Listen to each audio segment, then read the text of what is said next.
Welcome back. Before we take a look at the day's business news, let's take a look at the stock indices across the GCC.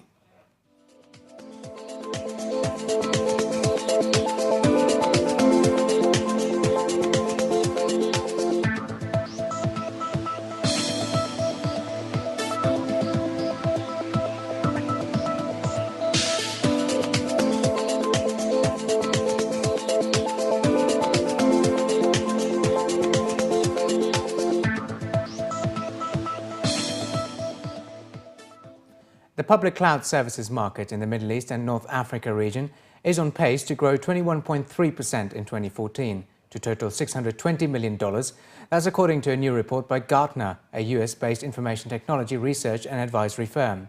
The reports state that public cloud services market in the Mena region was estimated at $500 million last year and is expected to reach $1.1 billion in 2017. Gartner predicts that from 2013 through 2017, $3.8 billion will be spent on cloud services in Mena, $1.1 billion of which will be spent on business processes as a service, BPaaS. Software as a service is expected to grow 29.1% in 2014 to $126 million compared to $97 million last year and is expected to reach $253 million in 2017. SaaS benefits such as ease of use, low management overheads and the fact that it requires low upfront licensing investment have resonated with many chief information officers in the region, according to the report. Growth in the adoption of these applications can be attributed to the fact that such providers such as Salesforce.com, Google and Microsoft have only recently been actively promoting these services in the region. Additionally, infrastructure as a service, IaaS, is expected to grow from $60 million in 2013 to $138 million in 2017. The 2014 SaaS market is expected to grow, led by the key markets of Saudi Arabia and the UAE, which will grow at 47.2% and 57.3% respectively, which the report states that will naturally result in cannibalization of some traditional software license revenues. Abu Dhabi Ports company announced on Wednesday that container volumes at both Khalifa Port and Zayed Port registered double-digit growth last year compared to 2012. Roll-on, roll-off traffic at Zayed Port in the centre of Abu Dhabi rose by 11.7% over the last 12 months, while container traffic at Khalifa Port increased by 14.6%. Its container terminal handled 104,000 containers or TEUs in December, the most ever handled in 1 month in the Emirates. The statement said Khalifa Port's import and export activities will continue to grow as the adjacent Khalifa Industrial Zone Abu Dhabi, Kizad, is completed. More than 40 national, regional and international investors have signed lease agreements and started construction of their facilities in the industrial zone. The statement also said Zayed Port celebrated a record number of cruise vessels calling at its cruise terminal, with 92 ships arriving, up from 72 in 2012.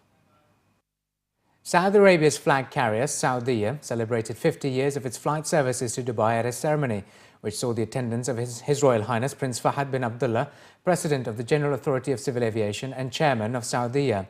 His Highness Sheikh Ahmed bin Saeed Al Maktoum, President of Dubai Civil Aviation Authority and Chairman and CEO of Emirates Group, also attended the Golden Jubilee of the airline's operations to Dubai. Traditional Emirati and Saudi dance performances marked the celebrations of the milestone, following which Prince Fahd officially launched the new office, which will be located in Vision Tower, overlooking the Burj Khalifa. His Excellency Engineer Khalid Al Mulhim, Director General of Saudiya, delivered the opening speech where he underscored the importance of the relations between the two countries and Dubai's prominence as a destination throughout the 50 years of operations. 50 years ago, in March 1963, the first flight to Dubai took off from Dhahran carrying 48 passengers, which was also the time when the airline witnessed rapid expansion of international operations. According to company representatives, since then, Dubai has continued to be one of the most important destinations, as now their services to the Emirate have reached 74 weekly flights, carrying more than 500,000 passengers annually.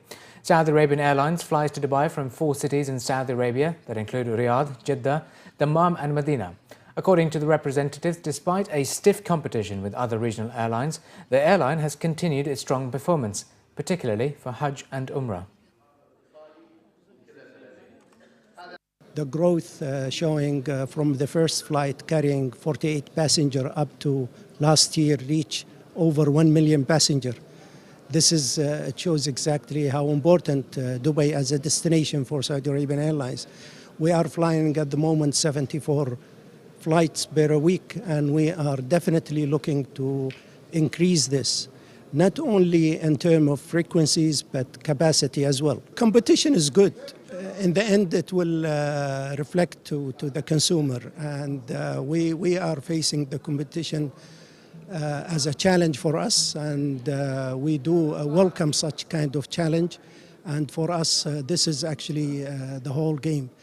We are improving our services.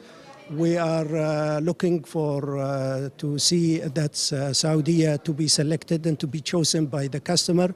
And this is exactly what we are aiming for, and this is exactly what we are working for. We are complement each other because there is a demand in the area, and we believe this is some sort of linking the GCC countries, and also in the same time we by cooperating between these carrier give options and give alternative to our passenger and for the GCC citizens in particular. Noor Bank, previously known as Noor Islamic Bank, has topped the 2013 Bloomberg League Table rankings for EMEA Islamic Syndicate Book Runner, as well as EMEA Islamic Syndicate Mandated Arranger. Having successfully lead-managed multiple mandates since its inception in 2008, 2013 proved to be yet another landmark year for Noor, as a strong deal flow and innovative Sharia structuring enabled Noor to lead the EMEA Islamic Syndicate Book Runners League Table in 2013, from 4th position on the Bloomberg rankings in 2012. Commenting on the results, Hossein Al-Khamzi, Group Chief Executive Officer of Noor Investment Group and CEO of Noor Bank, said that bank's leadership position also validates its drive to support Dubai's ambitions to become the global capital of Islamic economy and lead the transition to ethical finance across the globe. During the year, Noor was mandated to arrange and book run more than 14 Islamic capital market issuances across various sectors and geographies, valued at over $7 billion.